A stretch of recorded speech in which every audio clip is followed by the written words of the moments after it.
Good morning. I'm Aaron Brinker. And I'm Tobin Brinker. And we're on The Brink, the morning show on KCAA, AM 1050, FM 106.5, and FM 102.3. Looks like the rain has stopped. It's still soaking wet outside, though. The flood warnings yesterday, oh my gosh, my phone went off a whole bunch of times, and I'm teaching, right? So I got a classroom full of kids, and of course, all of their phones are going off, too. It was weird. I actually thought we were having a fire alarm because the beep, beep, beep sound of the warning. I had to take a moment, and then I realized, oh, wait, it's my phone. It's your phone. It's all of our phones. Yeah, it was kind of weird. You know, the thing that strikes me is that I'm sure that you're thinking, fire alarm, great. It's only pouring outside. No, I was not going to take them out. I'm like, we're going to burn here. We're just going to burn. You would not actually do that. I will not actually do that. But I'm just saying, I did not want to go out in that rain.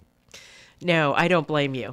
The kids went crazy in the rain, though. Oh, well, you said there was one who jumped in and was like swimming. Yeah, no, there were kids out there that were splashing around it, and one kid ripped his shirt off, ran across the quad, dove headfirst under the grassy area, went sliding across it, and then pretended to swim through one of the puddles. Yeah, they were... Yeah. Okay, so for those of you who think that children are little adults, yeah, they're not. No, they're kids. With that, it's Friday Fun Day. Yay! Woohoo! So that means we have Adam Russell from Opus Bank and CSUSB's Jack Brown School of Business and Public Administration's Business Alliance. Adam Russell, welcome back. Well, thank you. Happy Friday to you. And who says children have to behave like adults? They don't. How about adults behaving like children? Wouldn't you like to do that? Actually, it wasn't a cold storm. It wasn't a cold storm. No, you know what? When I was 12, I would have loved to. But now, not so much. So I actually remembered when I was in middle school, and I was in Grand Terrace, and the school we were at, Terrace Hills, had these dirt hills. And at the end of the day, as we were leaving to go home, we ran down the blacktop. And then when we hit the dirt part, we slid on our stomachs because at that point it was all mud, and we slid down multiple sets of hills. I'm sure your mother was thrilled. And we came home just covered in mud. It was great. Future teachers of America. Yes. Okay, so here's a trivia question for you. What year did Sweet Emotion come out? 1979? I have no idea. I'm going to say earlier, like 73. 75. Oh. Well, good song. Good choice. Right. It is. That brings back memories, doesn't it? Right. Wow. Okay, down memory lane. So, okay, what your question? You have a question. It sounds like you have a question. I do have a question. I understand that you went to an economic forecast dinner last night, and we want to hear all about it. Yeah, there were two last night, actually. One was put on by the Distribution Management Association, and they had a fellow from Chapman University there. And the other one was put on by the Institute of Management Accountants, and that's the one I was at. One of my guys went to the DMA one. I went to the IMA one, and it was Manfred Kyle, who is a professor over at Claremont McKenna. And he talked about it. I've heard him before. He's a good speaker. And then Claremont McKenna has their forecast they're putting on, I think, March 13th around there somewhere. It's a morning shindig. It's done by around 10 or 11 o'clock. And a little bit of history. Speaking of 1975 or high school, that sort of thing. He was talking about, the question was, are we going to have a recession? When is that coming, and what are the signs? And we've talked about that on this show a number of times. But he pointed out, he said, hey, what countries have had the longest periods of not having a recession? And it was Australia that hasn't had a recession since 1991. Really? Yes. How? because it expands. I mean, the really neat point about this whole thing, we went through, and I'll go through all this stuff, but recessions die, expansions die because of a shock. Something causes, everybody goes, boom, wow, okay, and everything contracts, but it's a shock that does it. In the Great Recession, it was the housing and Lehman Brothers going under. Boom. So in 1991, which was in this area, it was a pretty deep recession because the base closures. And so what was was paring down of the military, closing bases nationwide? Was that the reason that there was a recession nationwide? In Australia or down here? Or in the U.S.? In the U.S., what happened in 1990 was very interesting because what you had, we got married in '88, bought our first house in '88, and what happened in '88, because in 1980 Ronald Reagan came in, and '88 to '90 was the end of the Cold War. So what happened with the end of the Cold War, and especially hit Southern California particularly hard, because all of a sudden we weren't doing all the spending that we were on the military side. So that was the shock to the economy for the U.S., where it was the military, closing of the military, and also the fact that Southern California at the time was very dependent on aerospace. That's true. We were an aerospace hub, but after that, aerospace left. They shut down. They left. And with that went the housing because you had a lot of. You had March Air Force Base, Moreno Valley. I remember distinctly was just hammered, as was the High Desert in Victorville and Adelanto.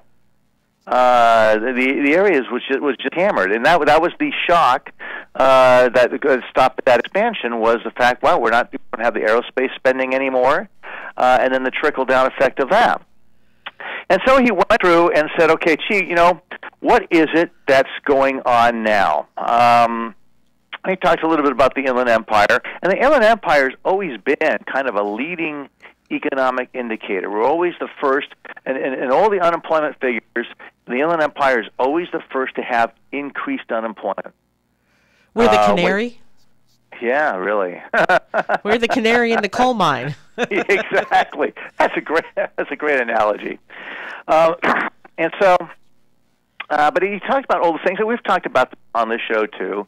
And he talked about, inverted yield curves are an indicator, and they've been an economic indicator of recessions for all recessions except for one. It was one I think it was 1956. So consumer sentiment is also a leading indicator. That if consumer sentiment goes down 3 months in a row, then generally speaking, we have a recession in the next 6 months. And there's no sign of this. There's no sign of consumer sentiment decreasing.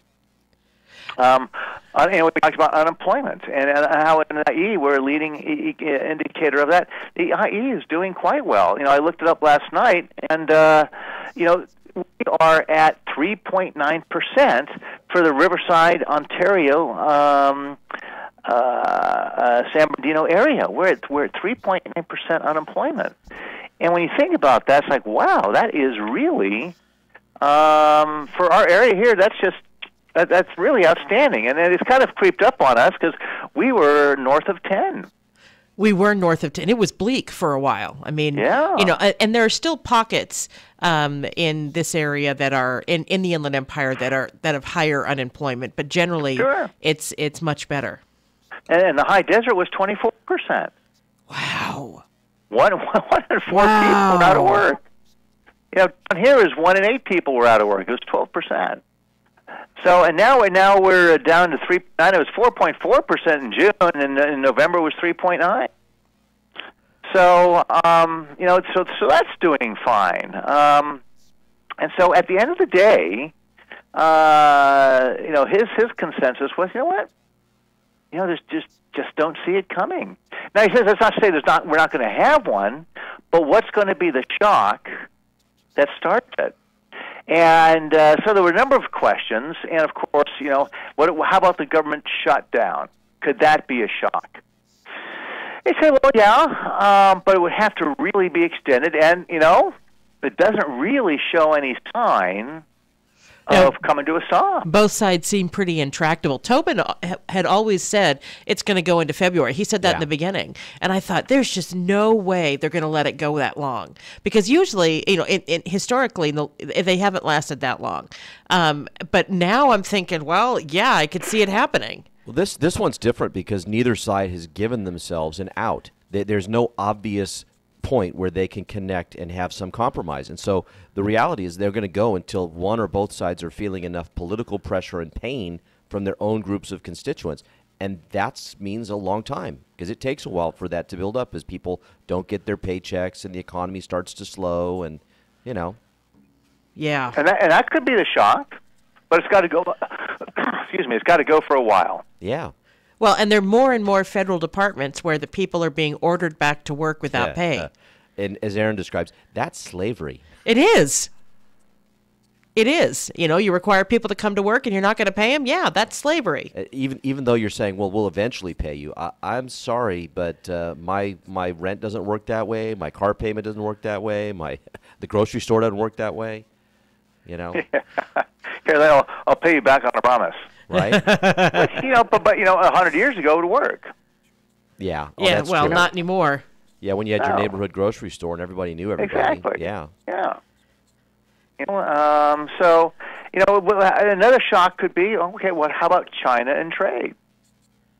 Yeah. Okay. That could be, but the trade thing looks to be kind of, it might be working itself out sooner or later.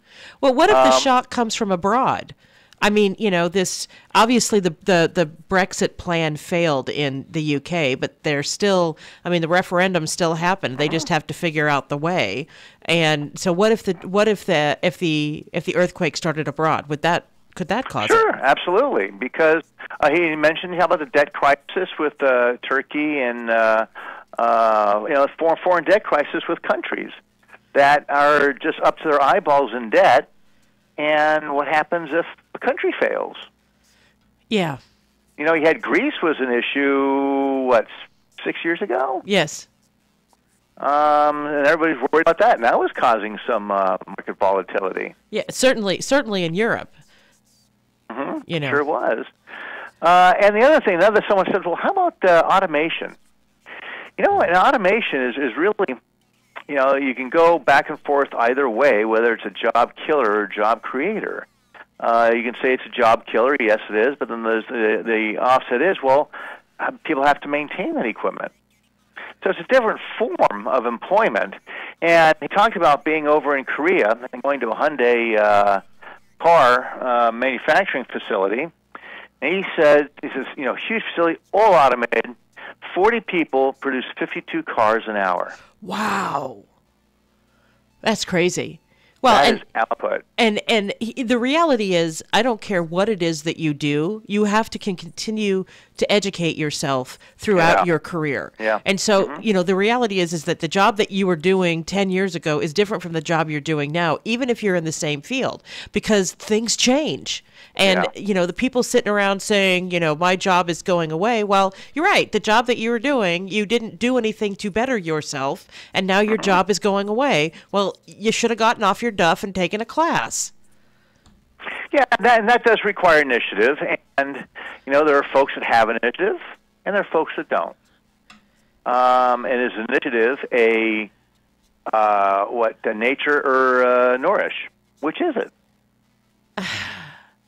I don't know. I would say that it's kind of your parents teach you to have initiative, but I know plenty of kids whose parents, I'm sure, taught them initiative, but they just aren't initiating anything. Yeah, well, I don't know. I think maybe it's part nurture, part nature, but And I guess what I'm saying, that this whole idea, and we'll go back to the president when he was elected. We're going to bring the jobs back to the coal mining areas, and no, we're not, because coal is dirty and inefficient. There's other things that we can use now, natural gas, and some of the more sustainable, quote unquote, energy sources. We don't need to be pulling coal out of the earth anymore. So people in that area. There's community college. Learn how to do something else. Oh, absolutely. And the other thing, too, that has to go back into the school programs, and I'm sure, Tobin, you have an opinion on, and so a lot of the European schools, you go to trade school after high school. Yes. Yeah. And you learn something. I lived in Austria, and when I was an exchange student. I've talked about this before.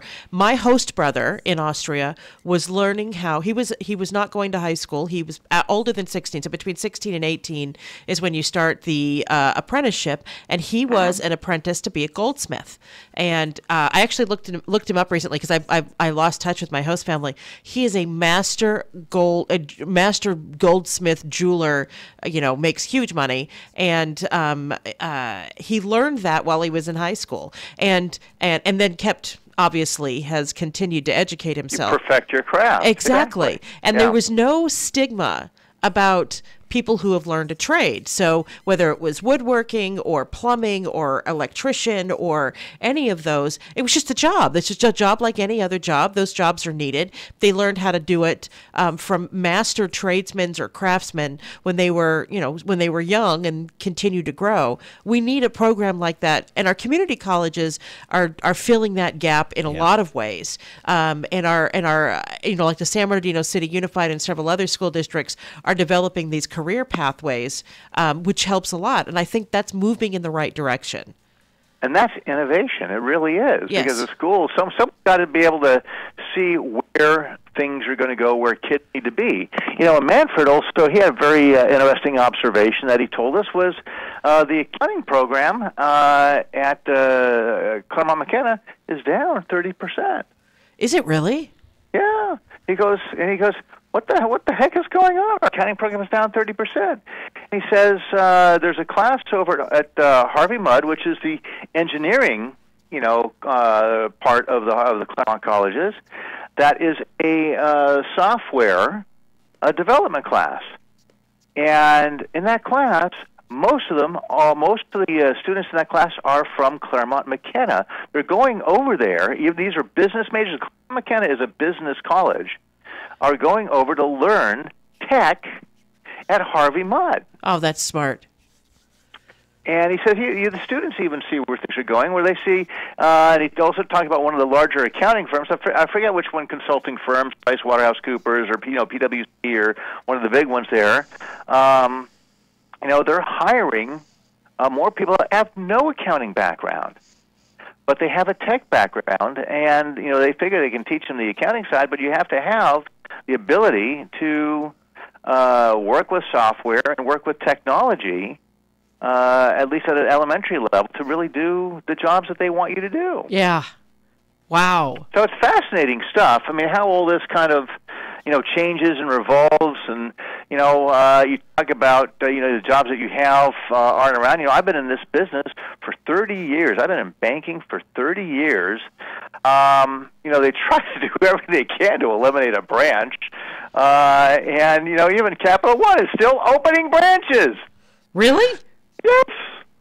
Huh. Yeah, it's on TV. They got a thing. It's basically a coffee shop that happens to have bankers in it. It really is what it is. Oh, that's clever. That's clever. And it's like, really, I thought these things were supposed to go away. Because I could point. There's right by my house. There's now a medical clinic in what used to be a B of A. Wow.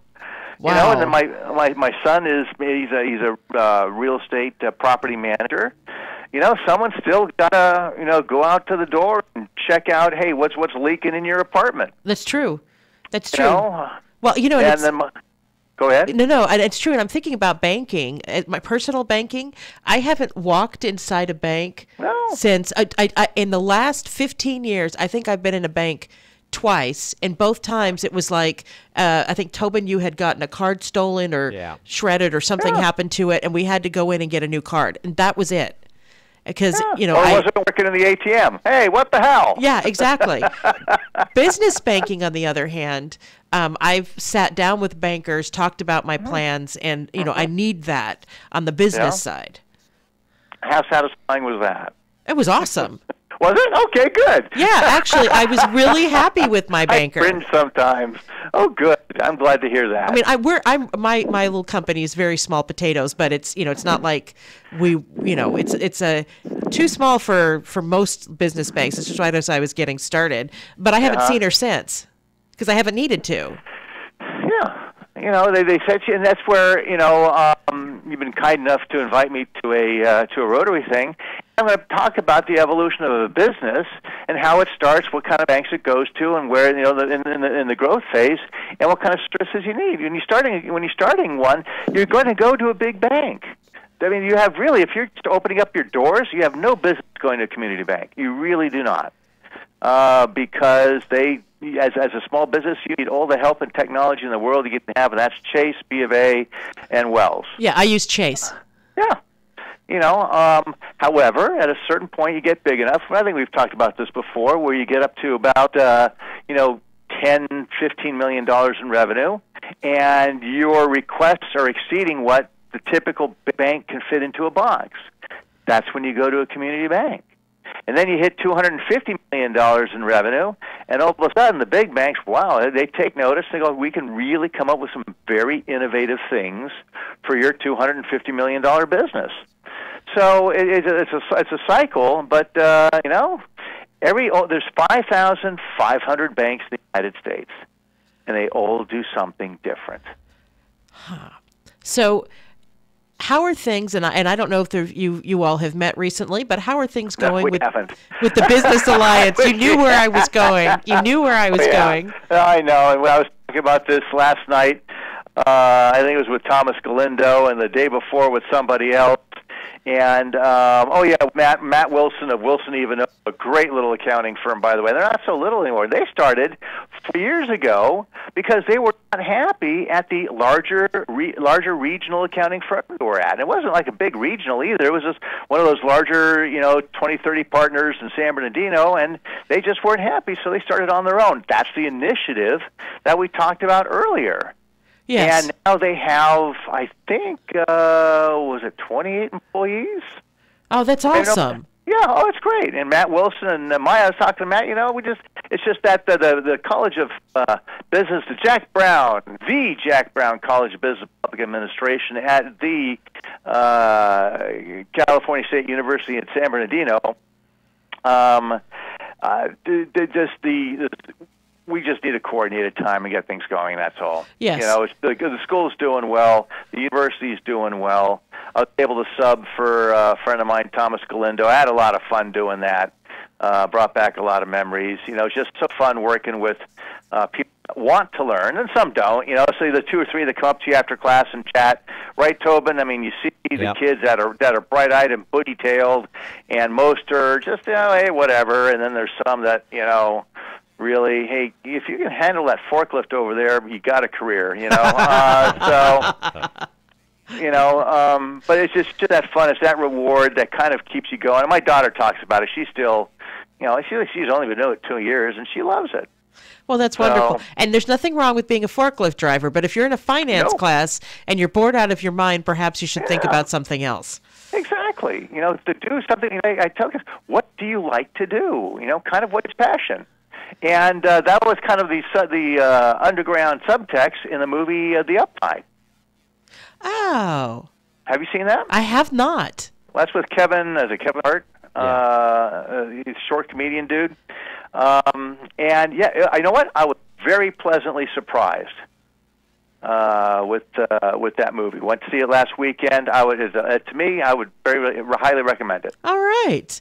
Well, how do people get a hold of you, find you, follow you, etc.? LinkedIn, and we just had the title changes recently, and just to everybody out there on LinkedIn, if you change your title, LinkedIn thinks you got a new job. They send alerts out to all your contacts and say, "Hey, congratulate Adam, he's got a new job." And I'm like, "No, I don't. I don't have a new job. Just a title change." So go to LinkedIn, Adam Russell at LinkedIn, and happy to chat. Wonderful, Adam Russell. As always, it's a delight to have you on the air with us. Thank you so much for joining us. Have a great weekend, and we'll talk to you in 2 weeks. You got it. Thanks, guys. We'll see you later. See you later. All right. So with that, it's time for a break. I'm Erin Brinker. And I'm Tobin Brinker. And we are on the Brink, the morning show on KCAA We'll be right back. KCAA Loma Linda, 1050 AM, K292FQ Riverside, and K293CF Moreno Valley.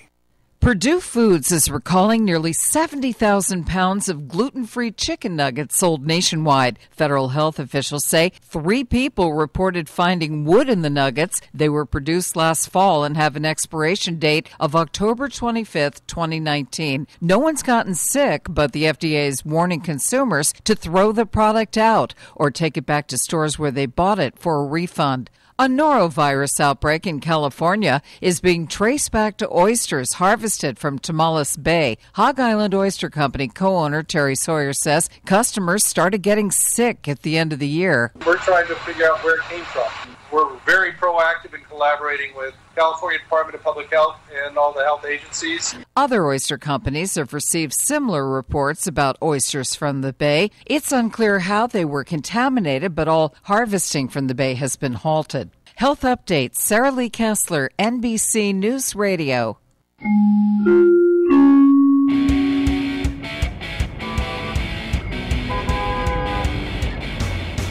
It's time to take a look at our roadways. I'm Erin Brinker. In Redlands, there's an accident on the 10 westbound before Ford Street. There's some stop-and-go traffic. The right lane is blocked. Stop-and-go traffic is backed up from Redlands Boulevard. Traffic stays busy to Orange Street. In Ontario, and the 15 northbound after Harupa Street, a disabled big rig is in the center divider. Also in Ontario, on the 15 southbound before the 60, a wreck is now along the right shoulder. And in Riverside, on the 215 northbound before Martin Luther King Boulevard, a 3-vehicle wreck is in the center divider. Slow traffic is backed up from Alessandro Boulevard. The 60 west is slow between Day Street and the 215. This has been your traffic report. Drive carefully, everyone. I'm Erin Brinker, and this is KCAA. From the KCAA Weather Center, I'm Alvin Washington. Sunny today, a high of 65. Clear this evening, low 48. Sunny, warmer on Saturday, high 75.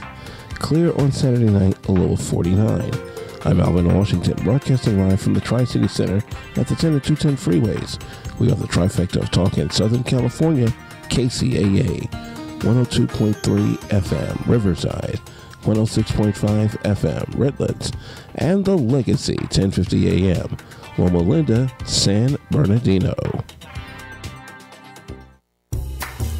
This is Dick from Carpet Masters. Carpet Masters has been serving the Inland Empire for over 55 years. Carpet Masters uses extraction cleaning for your carpet because there's no better cleaning to remove the soil from your carpet. All of our furniture cleaning is done by hand in your home or in our plant. Carpet Masters also offers dry cleaning for fine furniture. Call Carpet Masters at 793-7215. That's 793-7215 for Carpet Masters. It's time to shop in the cool, relaxed comfort of the Tri-City Shopping Center in Redlands, conveniently located on the I-10 freeway between the Alabama and Tennessee exits.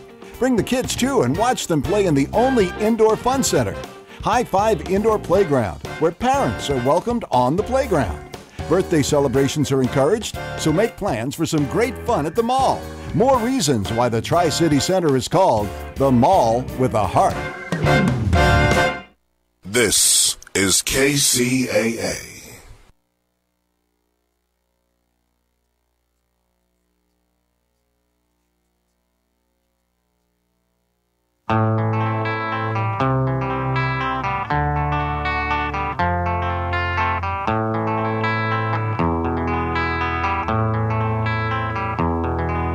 There is a house in New Orleans they call the rising sun, and it's been the ruin of many a poor boy. And God, I know I'm one. Welcome back. I'm Erin Brinker. And I'm Tobin Brinker. And we are on the brink, the morning show on KCAA, AM 1050, FM 106.5, and FM 102.3. Tobin, you pick the next one. So we have talked in the past about this program from L.A. called the DROP program, which is the Deferred Retirement Option Plan. And it appears that they've finally taken some steps to do some reform.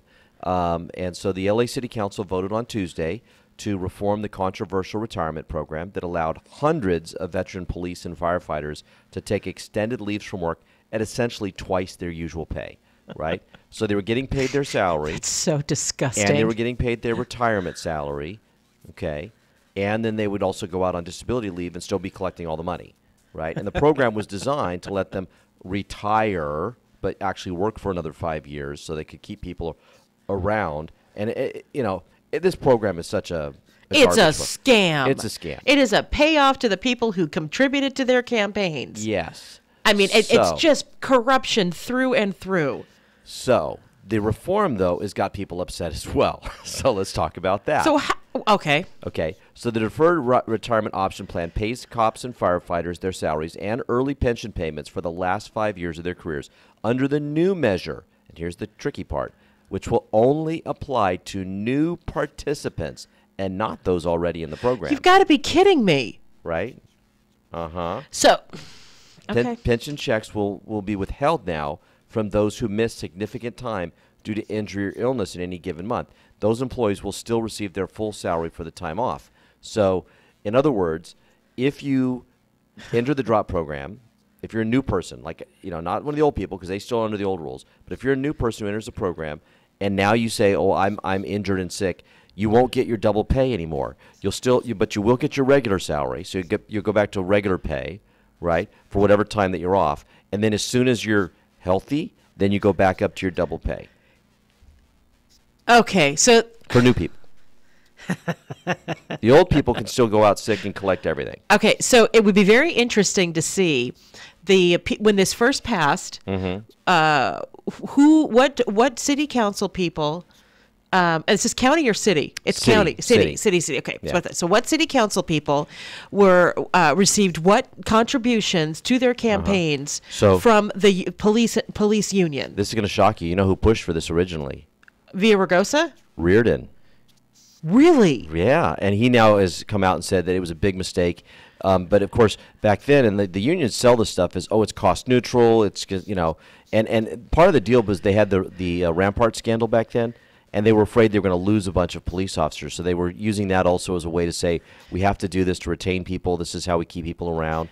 But how could it possibly be cost neutral? I mean, by definition, paying somebody double is not cost neutral. Yes. Well, they said, we don't have to pay into their retirement plans anymore. So that's how we're saving money, because we don't have to make those payments anymore. Yeah, but the retirement payments are not the same as their salary. I know.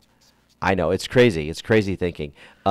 Interesting, there was a confidential internal memo at the time that basically had blasted the program and specifically blasted it for, why are we doing this for firefighters? I get that we had a fear about losing police officers because of Rampart, but we've never had a shortage of firefighters. We have an opening for a fire position, and we get 1,000 people that apply for one job. So there's no reason that this should have ever been offered to those guys. There was never a fear that we were going to lose firefighters. Again, follow the money. Exactly. The fire unions are generally pretty rich. Yes. So the part that I find striking about this is they highlight some of the abuse, and of course, LA Times has been running article after article highlighting individuals who were caught abusing the system. And here's a quick summary of some of them if you had missed our previous discussions about this. Among them was a former firefighter who took almost a year off for a hurt knee after entering the drop program. Remember, he's still getting paid double his salary while he's out on injury leave. But less than 2 months after the injury, they have records showing that he crossed the finish line of a half marathon with the knee injury. Well, then how is that not fraud? I know. I know. You're a runner. You've run half marathons. You've run marathons and ultra marathons. That's fraud. They because should if be you're able to sue him and claw back that money. And claw back that money because you know how hard that is on your knees. I do. Here's another one. A married couple, a police captain and a detective, joined the drop program before filing claims for carpal tunnel syndrome after cumulative ailments, and they ended up taking about 2 years off again at double pay. So they're sitting at home with 2 years off at double pay. And they collected nearly $2 million between them while they were in the program. Oh, my gosh. But what were they doing during that time off? Well, they spent that time, they started a family business, and they bought a condo in Cabo San Lucas and spent their time down there. Yeah. Very nice. Another one. A fire captain was paid more than $1.5 million while in the drop program. He claimed injuries to 13 different body parts from his neck to his ankles. Took more than a year and a half off to recover, but during that time he posted photos on Facebook of a trip to the Galapagos Islands where he was diving with hammerhead sharks. Yeah, I know. I know. So, I mean, this is why people are upset about this program and feel like this reform is almost a slap in the face because it doesn't go anywhere near. It doesn't do anything. To call it a reform is almost an insult. Right. Right? Yeah. It's really designed to just say, oh, we did something, so we don't have to now leave us alone. And the current elected officials are still defending the program. Mayor Garcetti says we still need to have this. Even though it's not cost neutral. And the sad thing is that other cities had done this program and very quickly dropped it when the actual numbers started rolling in. They said, oh, no, we voted for it because we thought it was cost neutral. And as soon as they realized it wasn't, they're like, oh, we got to get rid of this. Right. Not L.A. Because L.A.'s corrupt. Yes. There's the only corruption can lead you to the conclusion that this is a good program. Yeah, exactly. So especially for the firefighters. Yeah. So, so far we've only been hearing really from the LA Times. And one of the things that comes out in this article, and I love that it's finally getting some local activism, there's actually a neighborhood council, the Eagle Rock Neighborhood Council, who's actually vocally now speaking up. This is what you need. You need voters, you need residents to get angry and get organized. Right? Yeah, because these are your taxpayer dollars at work. Yeah. So the Eagle Rock Neighborhood Council issued a letter opposing the policy change that merely addressed questionable injury leaves. The group argued that the program should be eliminated or more drastically reformed because it fails to address the underlying issues with drop concerning the overwhelming cost to taxpayers as well as waste, fraud, and abuse for current participants. So, if I were living in LA, the city of LA, and I was driving around the city, I would expect to see zero potholes. Yeah. I would expect to see shiny, glistening graffiti-free public spaces. Preach. And all of that. Amen. Because, if there's enough money to be thrown it away, then everything else better be taken care of first. Yeah. Millions of dollars just walking out the door as like a final, kiss on the lips for these, campaign contributors.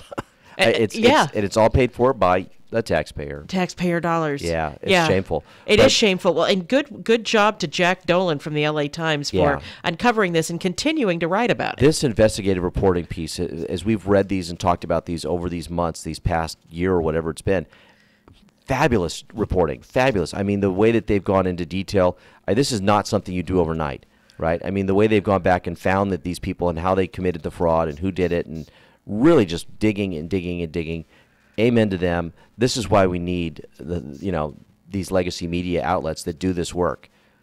Support your newspapers, people. This is important work. This is important. So if you are one of those who only gets free media, so you only you'll use up to the free number of views in a particular newspaper, or please don't do that. Get a subscription because it's worth it to pay reporters to do this kind of work, because otherwise there's no transparency in government. You have to have somebody there poking them with a stick for them to because all of this is supposed to be public record, but somebody has to go after it, and that's what your newspapers are supposed to be doing. Yeah, and only the big ones really have the resources anymore to do it. It's true. It's true. So with that, let's take a break. I'm Erin Brinker. And I'm Tobin Brinker. And we are On the Brink, the morning show on KCAA. We'll be right back. I'm Andrew Caravella, and it's The More You Know. Happy Friday. We made it to the end of the week. Congratulations. It's also National Gourmet Coffee Day. Now, there are numerous holidays already dedicated to coffee throughout the year, but today we celebrate the gourmet coffee. Now, it can be enjoyed at home or at a coffee shop and can even be used in food dishes. Coffee can be measured on a 100-point scale. By some accounts, a coffee must score at least an 80 to be considered a gourmet coffee. Now, different beans and blends have different flavors. 70% of the quality of a coffee bean comes from its genetic features. Arabica beans need to be grown at a higher elevation than Robusta beans. They thrive at around 1,200 meters and grow best in an average temperature of about 70 degrees. In Costa Rica, one example of a place where Arabica coffee beans grow very well, the volcanic soil aiding in their growth. In general, Arabica beans are grown in the coffee belt, an area between the latitudes of 25 degrees north and 30 degrees south. The first coffee house opened in London in 1688, and around the same time in the American colonies. Now, by 1878, coffee was being sold in sealed cans. There are many popular brands. Y'all probably know Maxwell. It was served at the Maxwell House Hotel in Nashville and was drank by Theodore Roosevelt in 1907. Lastly, there seems to be an endless debate as to if coffee is good or bad for you, but there also seems to be a consensus that there are many health benefits, but some drawbacks. I'm Andrew Caravella. This has been The More You Know. Happy Friday. It's time to say see you later, alligator, to embarrassing and troublesome issues with your skin, nails, and hair with all-natural Cayman alligator oil. Cayman oil is locally made, right in Louisiana, where people have been using alligator oil for centuries to treat all kinds of ailments. A drop a day of Cayman oil can help you say see you later, alligator, to athlete's foot, nail fungus, acne, eczema, rashes, dry skin, cuts, infections, MRSA, scars, burns, sunburns, and even ingrown hair and dandruff. If you or someone you know is tired of suffering with any of these skin, nail, and hair troubles, you need to visit mycayman.com to learn more about 100% natural, non-toxic, hypoallergenic Cayman oil and get a bottle today. Say see you later, alligator, with Cayman alligator oil at mycayman.com. That's myCAIMON.com. mycayman.com. The Tri-City Shopping Center in Redlands is home to some of the best bargain shopping in the region. Cityware, Style for Less, and Dollar Tree, to name just a few. Friendly shop owners and staff are waiting for you to stop in for the many specials and bargains they're excited to share. The Tri-City Shopping Center is located just off I-10 between Alabama and the Tennessee exits in Redlands. Make it your home for all your shopping needs, and you'll know why the Tri-City Center is called the Mall with a Heart. KCAA.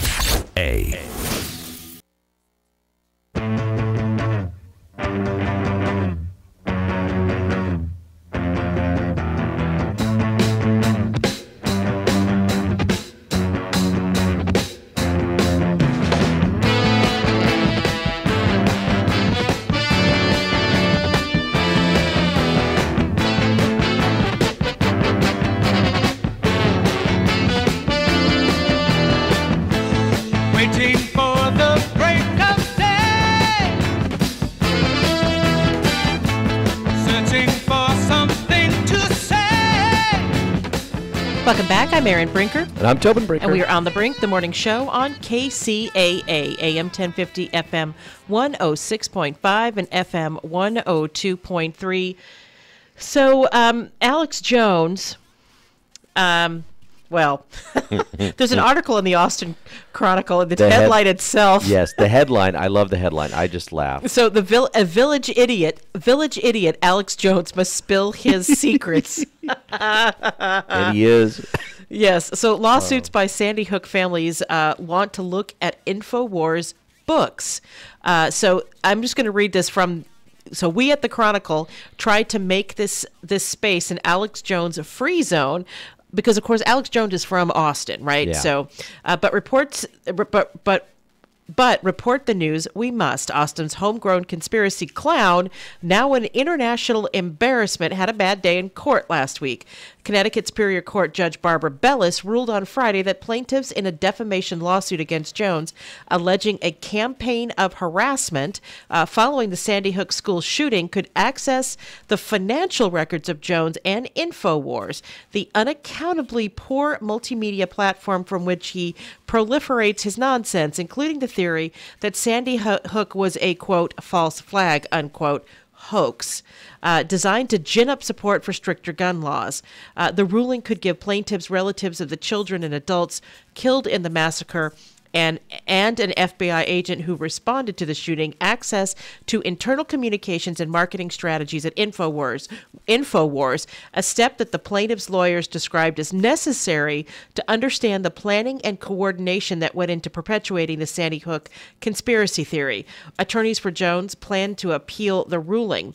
Here at home, meaning in Austin, in a separate lawsuit filed by a different Sandy Hook parent in Travis County, lawyers for the plaintiff also filed filed a motion for discovery, saying she cannot adequately detail the harassment she endured, coordinated and promoted by Jones and his employees without access to documents. The motion reads, the plaintiff is entitled to present the full scope of the outrageous conduct supporting her claim, and discovery will aid her in creating a record which fairly and fully describes the defendant's continuing course of conduct.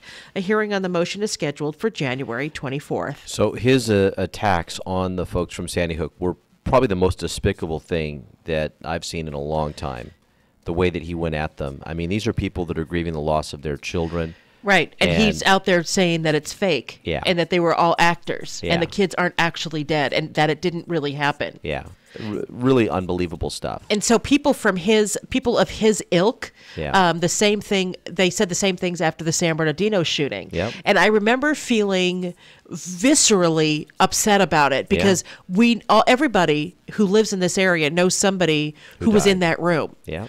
Who maybe they didn't know the people who were killed, but you knew people who were in that room. And the same thing for the Las Vegas Yeah. shooters. There were so many Inland Empire people at that concert in Las Vegas because very often it is easier for people here to go to a concert in Vegas than it is to deal with LA traffic and all of that. And so going to Vegas for a big show, country music show was there were tons of IE people there, and everybody knows somebody who was there. Yeah. And so for these yahoos to come out and say, no, it's fake, just so that they can sell stuff on the air, it's despicable. Yeah. Yes, we have a First Amendment. That's fine, but you don't have a right to libel and you don't have a right to slander, meaning you can be sued, which is what's happening. Yeah, and the only defense you have against libel and slander is to show that what you said was the truth, and letting them have access to your information is going to show that you knew that it wasn't the truth, and that's where they really gonna get them. Right. Because once they show that he knew what he was saying wasn't true, then they're going to be able to just take his house and his car and his everything. I think they should. Well, I think they should too. Yeah. They need to own him because Right. he really caused significant harm Yeah. to these families. And here's the other thing. I am all for, just unabashed. We just talked about this. Investigative reporting. Yep. If you think something's rotten in Denmark, then by all means get in there and shine a light in the dark places. Don't make stuff up. Right. Because what it does is it for those who don't believe you, it diminishes the credibility of all media. For those who do believe you, they believe crazy lying crap. Yeah. So and people have come to me, that this was a false flag or that was a false flag and 9/11 was an inside job and all this craziness. Yeah. And it's not harmless, folks. Just to be making stuff up. Now, do you have a First Amendment right? Yes. You have a First Amendment right to say whatever you want. But you also have a right to experience the consequences, financial and otherwise, for doing what you've done. That is the absolute truth. And I teach this to the kids. The first libel case in the United States was the Zenger trial. And he was a publisher who was publishing things that went against one of the British governors. And this was during colonial times. But it set the precedent. And the courts ruled in his favor at the end and said that he had a right to publish it because what he was publishing was true. And that's where we get that standard, that the truth is the only defense for libel. Right. So Alex Jones, well, and here's the thing, too. During his divorce trial, as his wife was saying, look, this guy's a nut job, he got out there and said, it's a shtick, guys. I'm just acting. And so that's in the record of the divorce. And that's why it hit the media. So now he's out there saying, he's out there in a court under oath said, this is a shtick. And now he's got to defend himself against the people who say, all right, Mr. Shtick, we want your house. Yeah. And they should get it. I agree. Yeah, you watch, though. This guy's so slippery, and I bet you he's already figured out 20 different ways to hide assets and all this. These people are going to be after him for years, and that's the part that really just breaks me down, that they have to go through so much just to get justice in this kind of case. Yeah. So on to something kind of cool that's happening this weekend. Right. A total lunar eclipse. It's going to be on Sunday, January 20th, and it's a super blood wolf moon. As I'm thinking, okay, they're just making this stuff up. I mean, really, the super blood wolf moon, is it going to be the super blood wolf platypus moon for the next one. I mean, come on. Yes. So starting Sunday evening, January 20th, North and South America will have a chance at seeing 2019's only total lunar eclipse from start to finish. Our Earth, Moon, and Sun line up on Sunday night for the only total lunar eclipse of the year. You can catch it if you can, and especially because it's a super moon. That's a moon that is closer to the Earth and therefore looks larger and brighter than it normally does. Yep. Weather in much of the United States during the eclipse is expected to make for challenging viewing conditions, but you never know. I mean, obviously, if it's cloudy, there's not much you can do. Yeah. This one is particularly good, according to Rice University astrophysicist Patrick Hartigan. It's not only a supermoon, and it's a total eclipse, but the total eclipse also lasts pretty long. It's about an hour. So, if you're around, you should go look up. And I'm sure there'll be this. Article is from boingboing.net. Boing boing. There you boing go. Boing. And I'm sure there'll be more information about it in Saturday's newspaper. I'm just glad for all the wolves who will get to howl at the moon. Ooh. That's the big part for me. The wolves, Aaron. Wolves. Wolves. It's not a wolves. It's wolves. Wolves. Thank you for correcting me on the radio. I like to say words wrong just to have fun with my wife. I know. Okay, so Monday morning, just want to remind everybody that it's the Inland Empire Concerned African American Churches is having their banquet for the Martin Luther their breakfast. Yeah. Oh, sorry. I said banquet. I meant breakfast. See, we correct each other. That's how you know we're married. Right. Having the breakfast to support Martin for Martin Luther King Day. Tobin, can you talk about that? Yeah, for just it's going to be at the second? Casulas Arena, and they always have a fabulous guest speaker. And I think they said they're going to be something like 400, 600. It's a large event, and it really brings people out. And I'm going to say something here, and it's of a racial context, but I think it's important. I've gone to these events for years, and it's primarily members of our African American community that come out. And I'm excited that they come out, but I also get a little disappointed that we don't have more people from the broader community, because Dr. King, Reverend King, is an American hero, a true American hero. A true American hero. And I would love to see more white folks and Hispanic folks and everybody there to honor him and celebrate him on this day. So tickets are only $25. You can purchase an entire table for $300. I don't know if there are tables left to purchase. Yeah. But you could certainly reach out. Their website is IECAAC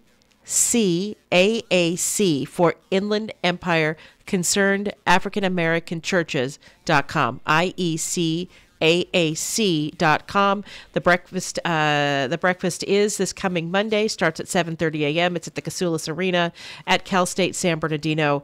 And you can also call 909-474-7036. That's 909-474-7036 to get more information. I think it's a good idea. There's also some advertising opportunities, but I'm sure those have passed because obviously the book's already printed. I just love this event, though. They've had some fabulous speakers. Was it last year or 2 years ago? They had Dr. Daniel Walker, who I adore. I got to know him when I did the Underground Railroad tour, and he's a fireball. And he got up and gave just a great one. And they've just had some great speakers over the years, and so that's I love to hear a good inspirational talk, and that's part of what brings me out. It's a breakfast. I mean, breakfast is so breakfast. Go out there and get some good grub. But I also love the mingling. They bring out a great group of people, and they just put on a wonderful program. So please check it out on Monday morning, Casulas Arena, and get those tickets. Indeed. So with that, we're at the end of our show for today. Have a great weekend, everyone. I'm Erin Brinker. And I'm Tobin Brinker. And we are on the Brink, the morning show on KCAA. Have a great day, everyone. Loving you isn't the right thing to do. And how can I ever change things that I feel? If I could, baby, I'd give you my world. How can I, when you won't take it from me? You can go your own way.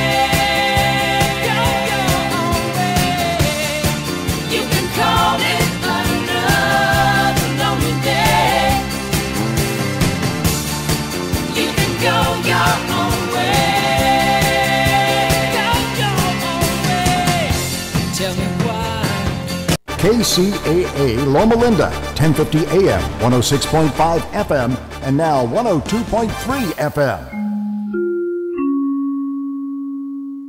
I'm Chuck Kamlick, CNBC. Stocks will rise today because of optimism about a China trade deal, but some specific stocks will fall, like Tesla, which will cut 7% of its workforce to lower costs, while at the same time trying to build more Model 3s. Netflix will fall, even though it added more subscribers, but made less money than Wall Street expected. Tiffany will fall because sales were down at Christmas thanks to fewer Chinese tourists coming into its U.S. stores. The trade war may have something to do with that.